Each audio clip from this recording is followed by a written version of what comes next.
रंजना कभी ब्रश नहीं करती थी।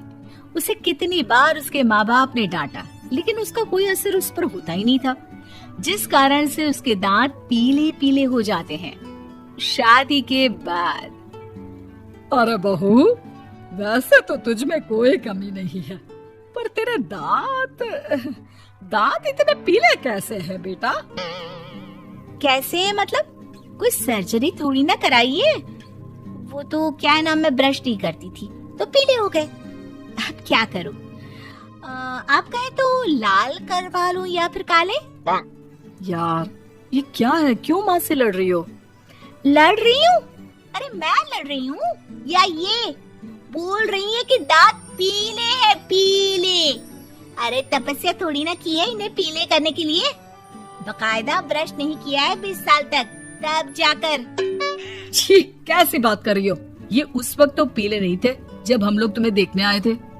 अरे तब साफ करवा लिया होगा डेंटिस्ट के पास जाकर। अब देखो कैसे पीले पीले लग रहे हैं। रंजना सास की तरफ गुस्से से देखती है। फिर शुरू हो गई पीले पीले पीले। अरे पीले तो तब भी थे जब मेरे हाथ का रसगुल्ला उड़ा उड़ा कर खा रही थी और बोल रही थी, लड़की नहीं गुणों का खजाना दे रहे भाई साहब आप। खैर अब वो लोग करते भी तो क्या करते, पीले दांत वाली बहू पल्ले पड़ी थी तो झेलना तो था ही। एक दिन कीर्तन में रंजना गाना गा रही थी। अरे कमला बहन, माँ का द्वार है, यहाँ तो सब शुद्ध होकर आते हैं, फिर अपनी बहू को ब्रश भी नहीं करवाती तुम। दूर से पीले पीले दांत भक्ति में बाधा उत्पन्न कर रहा है। अरे कोई 2 साल के बच्चे थोड़ी ना लेकर आई हूँ मैं बहू बनाकर। अच्छी खासी लड़की है, अरे कैसे करवाऊं ब्रश? ये तो उसे खुद करना चाहिए ना। अब माँ बाप तो इसके जैसे तैसे निपटा दिए, ये नहीं सोचा कि सास कैसे संभालेगी। सास बहू को लेकर घर आ जाती है, लेकिन सोच लेती है कि अब इसे लेकर कहीं नहीं जाएगी। अगले रोज बहू कहती है, अरे क्या हो गया, मंदिर नहीं जाना क्या? कीर्तन का वक्त हो रहा है। मेरी मधुर वाणी से कान्हा जी जागते हैं और सोते हैं। आप तो जानती है ना उनकी भक्ति में कितना मन लगता है मेरा। वो क्या है ना, तबीयत ठीक नहीं लग रही है मेरी, आराम करूंगी मैं। तबीयत ठीक नहीं लग रही? अभी तो मिथुन के गाने पर नाच रही थी आप, और अब बोल रही है कि तबीयत ठीक नहीं लग रही। अरे भक्ति में मन लगा लो सासू माँ, ऊपर जाना है, क्या मुंह दिखाओगी आप? हाँ? सास को बहू की बात पर गुस्सा आ जाता है। मैं क्या मुंह दिखाऊंगी, इसकी चिंता तो ना कर, समझी? अपने मुंह की चिंता कर, जो ये पीले पीले दांत लेकर हर जगह पहुंच जाती है। पता है लोग कितना मजाक बनाते हैं।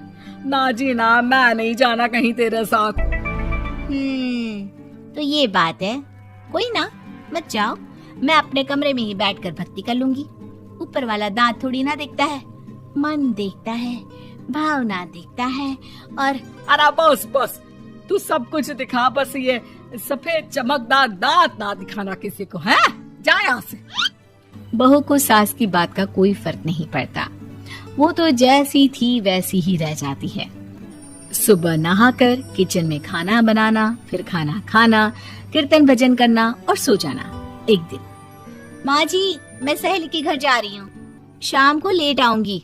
हाँ हाँ तो जाना, मैंने कौन सा तेरी आरती करनी है घर पर बैठकर।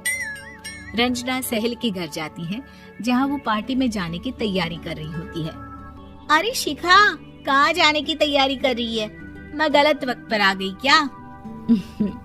अरे नहीं यार, उल्टा सही वक्त पर आई है। मैंने ये साड़ी और ज्वेलरी निकाली है यार, शाम को इनके ऑफिस की एक पार्टी में जाना है। बताना कैसा लग रहा है ये सब? नहीं यार, इस ड्रेस के साथ तो वो वाली ज्वेलरी अच्छी लगेगी।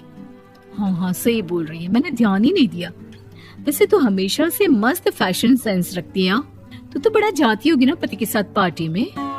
रंजना कुछ नहीं बोलती, बस सोचती है कि यार काश ये बात सही हो जाती, पर मैं क्यों नहीं जाती पार्टी में? क्या इन लोगों की कोई पार्टी होती नहीं होगी? रंजना घर आती है और रात में पति से सवाल करती है, एक बात बताइए, आप मुझे किसी पार्टी में क्यों नहीं ले जाते? क्या आपके यहाँ ऑफिस में पार्टी नहीं होती? पति बेचारा क्या कहता कि दांत पीले हैं तुम्हारे इसलिए। अरे कोई पार्टी होती नहीं हम लोगों के ऑफिस में, तो कहाँ से लेकर जाऊं? और मार्केट, मॉल, कहीं वीकेंड घूमना, कहीं तो। अरे यार, सारे हफ्ते में एक छुट्टी मिलती है, तो सोचता हूँ कि आराम ही कर लूं। क्यों? रंजना मन मार के रह जाती है। पहले कभी सास के साथ मंदिर जाया करती थी, लेकिन वो भी सास ने ले जाना बंद कर दिया। घर बैठी बैठी रंजना बोर हो जाती है। तभी उसे आइडिया आता है और वो मायके जाने का सोचती है। सासू माँ, 2 दिनों के लिए मम्मी के घर जा रही हूँ। अच्छा ठीक है, आराम से जा। और हाँ, माँ से कुछ अच्छी आदत सीख कर आना कि कैसे शरीर के हर भाग की तरह दांतों की सफाई भी जरूरी होती है, समझी? शुरू हो गई ना आप। वो लोग आपकी तरह नहीं है कि छोटी छोटी बात का बतंगड़ बना दे। उन लोगों के लिए मैं मायने रखती हूँ, ना कि मेरे पीले पीले दांत। रंजना माँ को बिना बताए उन लोगों को सरप्राइज देती है, लेकिन जैसे ही वो दरवाजे पर पहुंचती है, अंदर देखती है कि घर वाले कहीं जा रहे होते हैं। अब माँ, काश रंजना दीदी के दांतों वाली प्रॉब्लम नहीं होती, तो वो भी हम लोगों के साथ चलती ना बुआ जी की बेटी की शादी में। हाँ बेटा, लेकिन अब उसे कौन समझाए कि उसको उसके पीले दांत नहीं दिखते, लेकिन उसके आसपास के लोगों को कितना एम्बैरेसिंग फील कराते हैं।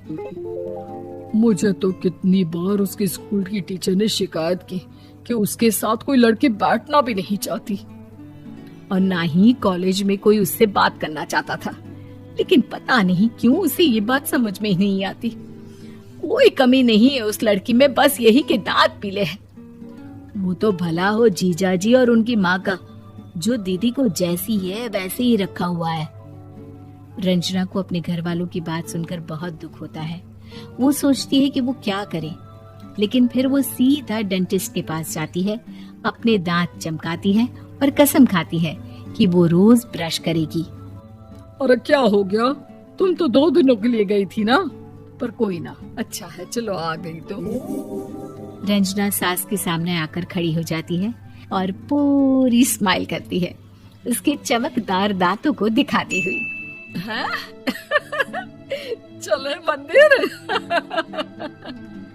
माँ, मुझे माफ कर दीजिए, मैंने आप लोगों को बहुत एम्बैरेसिंग फील करवाया। मैं आज से रोज ब्रश करूंगी।